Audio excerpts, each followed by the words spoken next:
Good morning, ma'am. You're Louisa Magruder. Yes, ma'am. And Ms. Magruder's here with her attorney, Mr. Bynum. Ms. French is here on behalf of the state. Ms. Magruder is on probation and cause number 16-25158 for the second-degree felony offense of sexual assault of a child. Was placed on that probation January 29th of 2018. We were previously in court and Ms. Magruder entered pleas of not true to counts 1 through 5 of a motion to revoke unadjudicated probation. Case was set for hearing today for sentencing. I have received and reviewed the pre-sentence updated report. Have you both had an opportunity to review that report? I have, Judge. Yes, Your Honor. Are there any corrections to that report? None from the state, Your Honor. Judge, I would like to make some objections to the report, but if I may, I'd like to also point something else out to the court. This morning, I filed a application for a writ of habeas corpus under Article 11.072 in this case, and I have a courtesy copy for the I court. have a copy Okay. of it.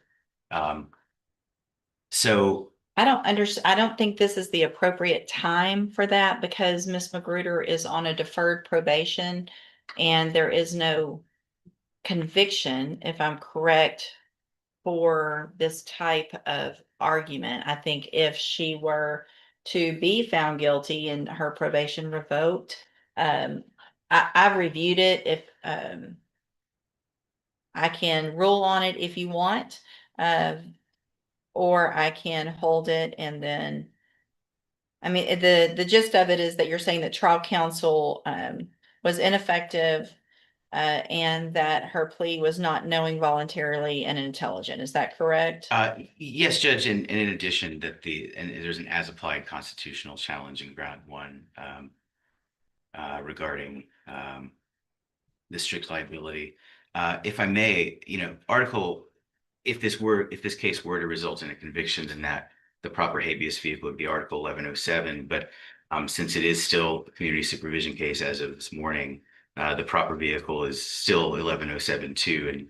And having filed it at this time, I believe that the court's issuing the writ, which the proposed order is on file, is mandatory, and that even if the case were to proceed to an adjudication and even a sentencing today, that the 072 matter would remain open and need to be heard.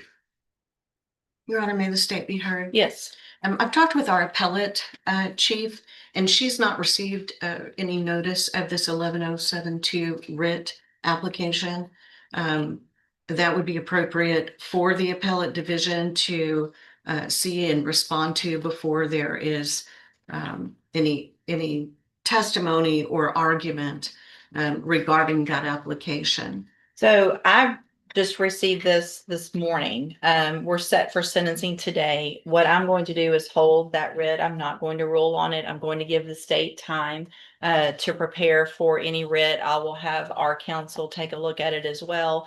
And if at that point I require any affidavits or testimony, we'll get it set for the appropriate hearing at that time. Okay, thanks, Judge. The only other housekeeping matter is, and I have a paper copy if the court would like, the order issuing the writ of habeas corpus is a mandatory. It doesn't create any relief or anything. It's just that is the mandatory statutory provision to begin the process. And I would ask the court to. I'm not going to sign that today. Again, I'm going to take a look at it when I have more time before I sign any order that I haven't had an opportunity to review the entire writ. Look at it with my counsel that works for the courts before I sign anything. So again, I'm going to hold that. I'm not going to start any process at this point. It was filed today, just a couple hours before the hearing. So I don't think it's something that I've been in court all morning. I haven't had a time to take a look at. Ms. French has not either. And so again, that's going to be just on hold. I'm not taking that up at this time. Your Honor, may I be heard on one more matter? Yes. I was in court at 9 o'clock this morning for docket, and sometime maybe around 10:30, 10:20, I happened to look at my email on my cell phone to find that there's a motion to compel discovery and for in-camera review of the state's file And the only thing that I would like to address regarding this motion at this time is that it refers specifically to the 11.072 motion and appears to suggest that the state has not has not complied with discovery.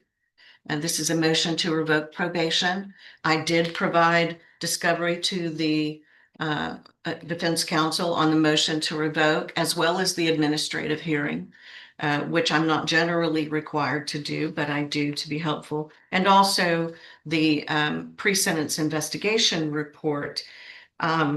So I would also like time to respond to this motion to compel. As I said, I just briefly skimmed it, but those items stood out.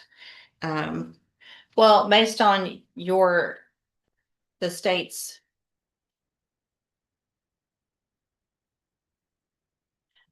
I guess what I don't understand, Mr. Bynum, is why this is being filed today. We're here for a hearing. We're going forward with sentencing today. Ms. French has represented to the court that she has provided discovery with regard to the motion to revoke, which is what we're here for today. There's already been a plea on that underlying offense, and so we're going forward with the motion to revoke hearing on sentencing at this time. I'm not going to sign or grant any motion to compel. It sounds like they have already complied with everything they're required to do, plus some, to give you whatever information you need with regard to going forward with this hearing. So we're going to go forward. Can I be heard about that, Judge? Yes. So the argument in the motion to compel is twofold, right? And I can tell the court, like, since it's an unadjudicated case, I believe that the standard discovery rules apply, and discovery is not limited to just the administrative documents and the matters regarding the motion to adjudicate guilt or the motion to revoke unadjudicated probation. That, you know, she is here being sentenced on the underlying offense, and I'm asking for discovery regarding the underlying offense, which I still haven't been provided. So my objection to proceeding today would be that on this ground would be that I have not received discovery after a request of the offense that we're here for sentencing, and that I think that the Morton Act requires that. The second fold argument here is that in 11072 habeas matter, which at this point is on file, that I have an additional ground that creates a discovery obligation in the state, since it is an 072 matter, contrasting that to 1107 matters, which have their own kind of scheme to replace. Here's what we're not going to do. We're not going to go forward again on any 11072 matter today, or anything that was filed 2 hours before the hearing. And so we're going forward. You've been provided the updated pre-sentence report. It sounds like you were provided the original pre-sentence report, as well as administrative hearing and other information that Ms. French is relying on with regard to the hearing that we're here for today. The pre-sentence report that you received from before does have the police and court version. It has the defendant's version. It has a statement of interested parties. So you have already some of that information, in addition to, obviously, I'm sure, visiting with your client. So at this time, we're going to go forward. Ms. French, you may call your first witness. Your Honor, may I respond to one thing to Sure. give court notice of? In 2016, Councilman Audwin Samuel, not Councilman, Counsel Audwin Samuel was the attorney for Ms. It was Magruder. actually Mr. Sean Samuel. Oh, Sean Samuel. Mhm, I'm his sorry. son. I saw Samuel very quickly. Sean Samuel was the attorney for Ms. Magruder. And I did check to see that he received the media in this case and signed for it. And while I did not have time to also search for an email stating that he had received discovery in 2016, which doesn't show on our current system, the state would point out that she did have the benefit of counsel who did receive discovery under 3914 in the original case. Now, I do understand that Mr. Bynum is trying to make law on this 10-year-old plea of guilt and deferred adjudication order. I would feel more comfortable, Your Honor, if we address these things before we have a sentencing hearing, but I'll do what the court would like to do.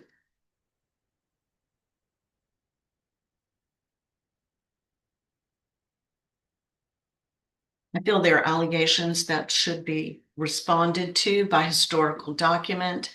I'm also guessing that somewhere in the court's file of this matter, there is a discovery certificate showing discovery was given under 3914 in the original case. And that would be important to note. I'd like to be able to gather certified copies of those documents in a written response to these motions.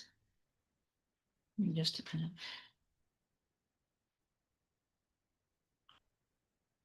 Because this plea was taken before we had our current system, I'll have to look and see.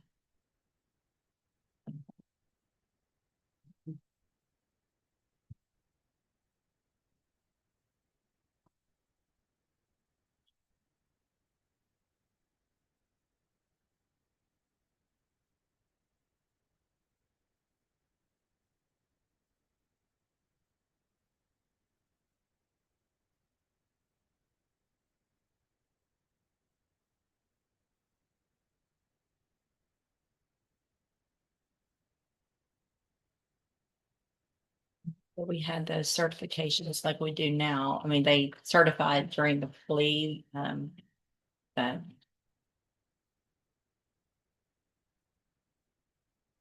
right, so here's what we're gonna do. Ms. French, I don't disagree. I want to give you time to make sure, and obviously time for me to make sure that there's nothing that we do today that would get us reversed and us be right back here. So I'm going to reset the case. I'll give you guys a date. Ms. Holmes will send that date out. I'll take a look at everything and then we'll go forward in just a few weeks on that. All right, Ms. Magruder, you can go back with the bailiff. And I'm also, once you get that date, for the hearing, I'm going to order at this time that any motions that either of you feel necessary to file must be filed 7 days prior to that sentencing date or hearing date, whatever it is. There will be nothing that's taken up that is not filed 7 days prior to that court date. All right. And Judge, could I just tell the court,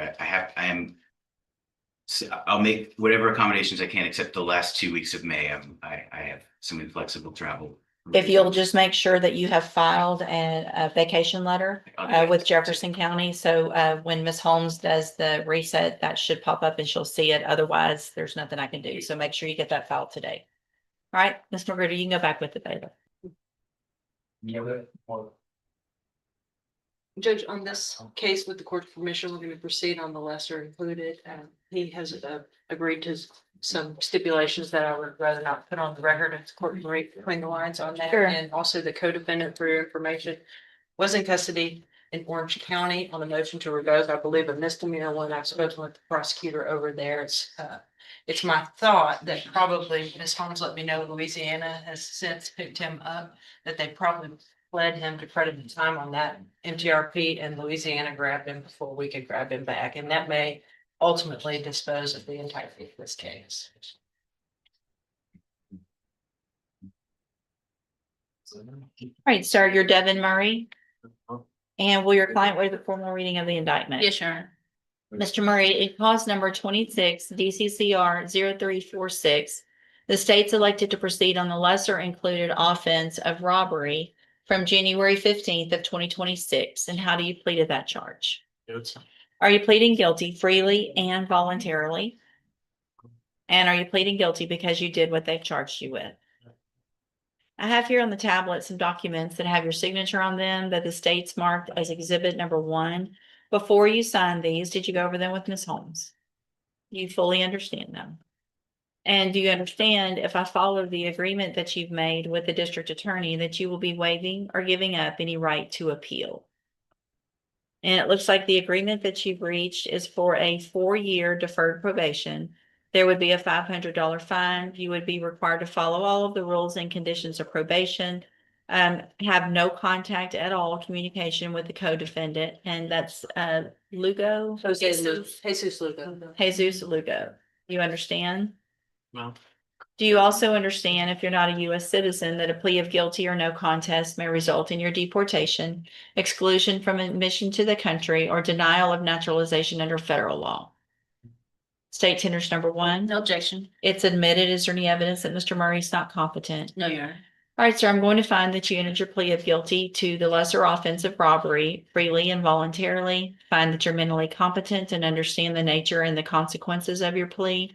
Find sufficient evidence to find you guilty. However, I'm going to reset your case for sentencing so that the probation department can do a pre-sentence report. That'll give me more information about you in the case, and then we'll come back later for sentencing. So based on all of that, Ms. Malfino, what's the state's position with regard to a reduced bond? The state is in agreement with that, Your Honor. He does not have any criminal history to speak of other than a possession of tobacco by. All the criminal history is really associated with his cohort, Mr. Woodford. All right, so.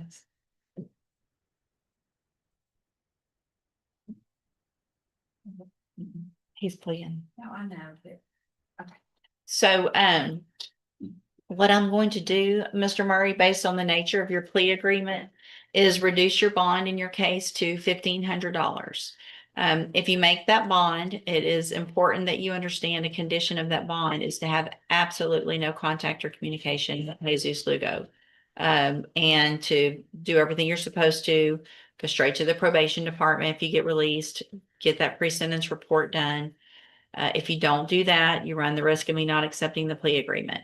If you get arrested for anything between now and when you come back for sentencing, you run the risk of me not accepting the plea agreement. So it's very important, if you make that bond, that you get out, you do exactly what you're supposed to, go straight to probation, and then we'll see you back here at sentencing. All right, you can go back with the bailiff. No. Go through them and I continue, but either way, it's kind of the same. Okay. All right, again, you are Jameldrin Wilridge, correct? Speak up for me. And will your client waive the formal reading of the indictment? He does, Judge. Find it now.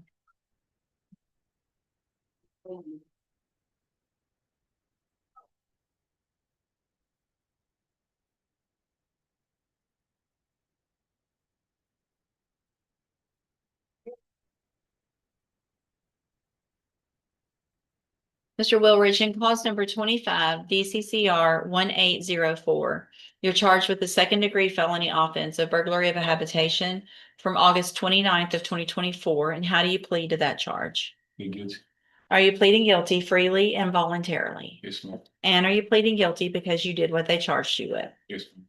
I have here on the tablet some documents that have your signature on them that the state's marked as exhibit number 1. Before you signed these, did you go over them with Mr. Lewis? Do you fully understand them? And do you understand, if I follow this agreement that you've made with the district attorney, that you will be waiving or giving up any right to appeal? And the agreement shows that this is for a 10-year deferred probation. What about, this is the one with the shoot. What about restitution? Right, this is the one where he went. Yes, It's all the shoot. It was 100, It was a lot. probably 100 pair of Jordans. You would think I would know how much those cost. So here's what I Yeah. might do, just so that I have everything that I need, go ahead and get a pre-sentence report. Okay. You can get with them, get Yes, a ma'am. restitution amount. You are going to be required to pay restitution. So if you still have some of the shoes, find them, get them, talk with Mr. Lewis. They can be returned, so you don't have to pay for them.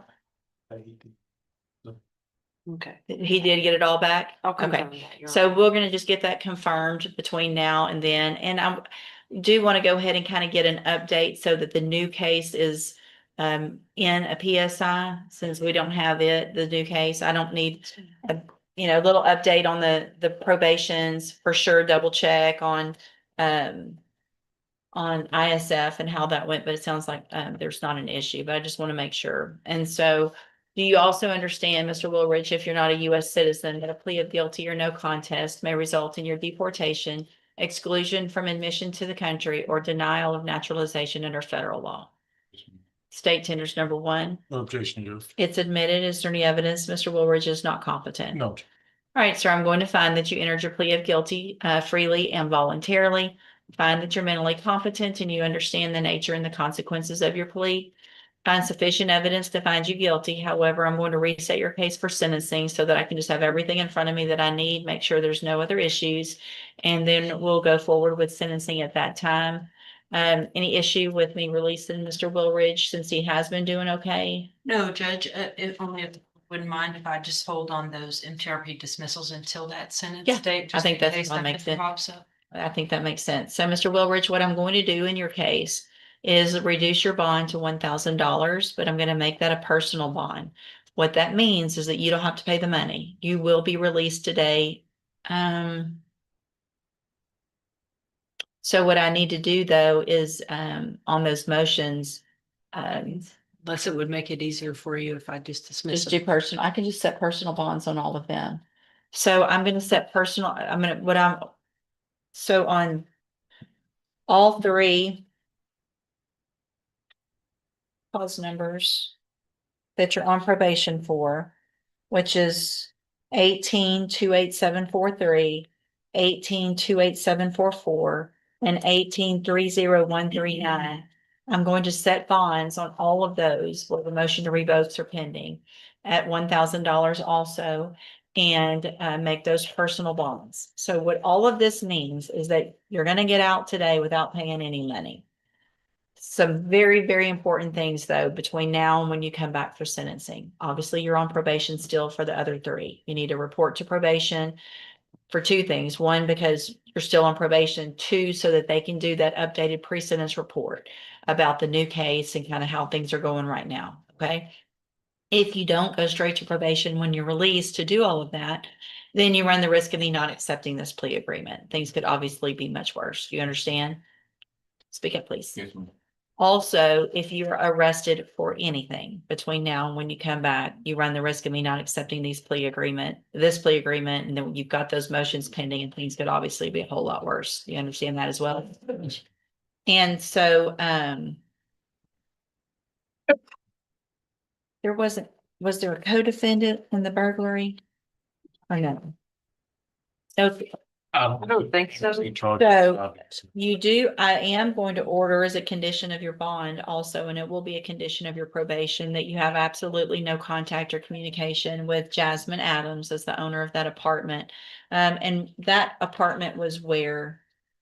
Do we have an address? That apartment was located I can probably get that. at piece of- 4165 Old Dallin Road. It was apartment 91, but I would suggest. So, you stay away yeah, from the so- entire complex. Correct. That's what I'm gonna do. So you cannot go anywhere near 4165 Old Dallin Road.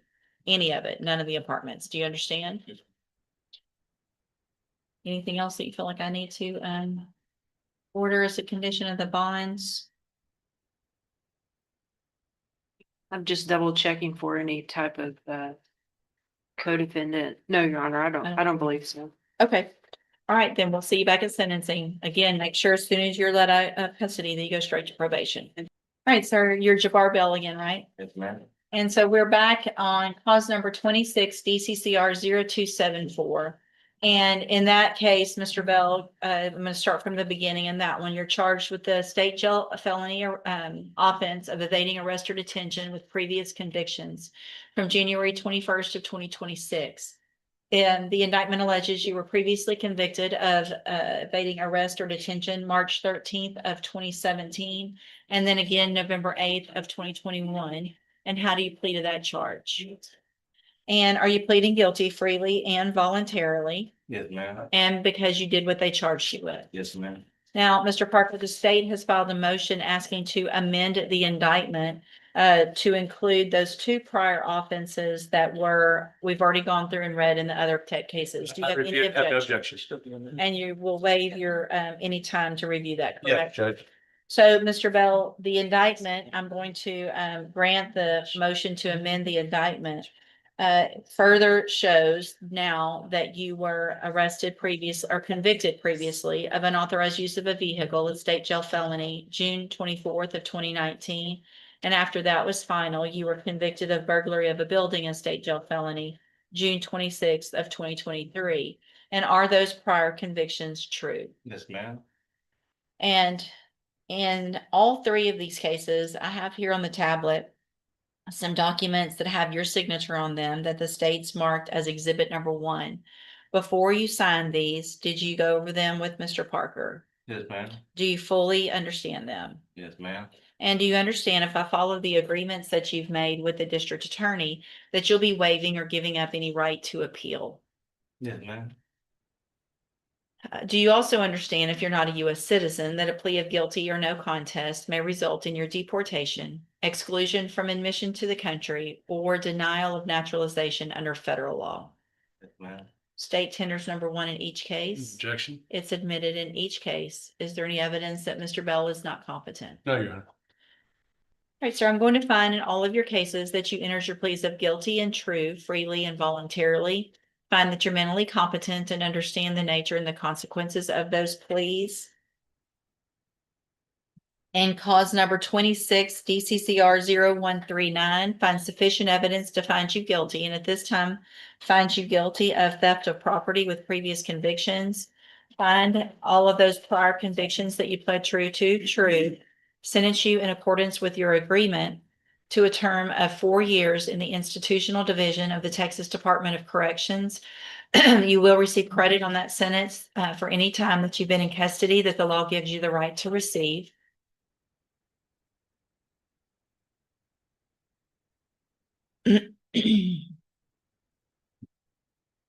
And then, excuse me, clause number 26, DCCR 0140, also find sufficient evidence to find you guilty, and at this time find you guilty of theft of property with previous convictions. Find all of the prior convictions that you pled true to, true. Sentence you in accordance with your agreement to a term of 4 years in the institutional division of the Texas Department of Corrections. You will also receive credit on that sentence for any time that you've been in custody that the law gives you the right to receive. And then finally, in clause number 26 DCCR 0274, again, find sufficient evidence to find you guilty, and at this time find you guilty of evading arrest or detention with previous convictions. Find all of the previous convictions that you pled true to, true. Sentence you in accordance with your agreement to a term of 4 years in the institutional division of the Texas Department of Corrections. You will also receive credit on that sentence for any time that you've been in custody that the law gives you the right to receive. All three of these cases will run concurrently, which means together at the same time. And I'm going to hand you in all three cases the trial court certifications that shows that these were agreements that I followed, and so you waived any right to appeal.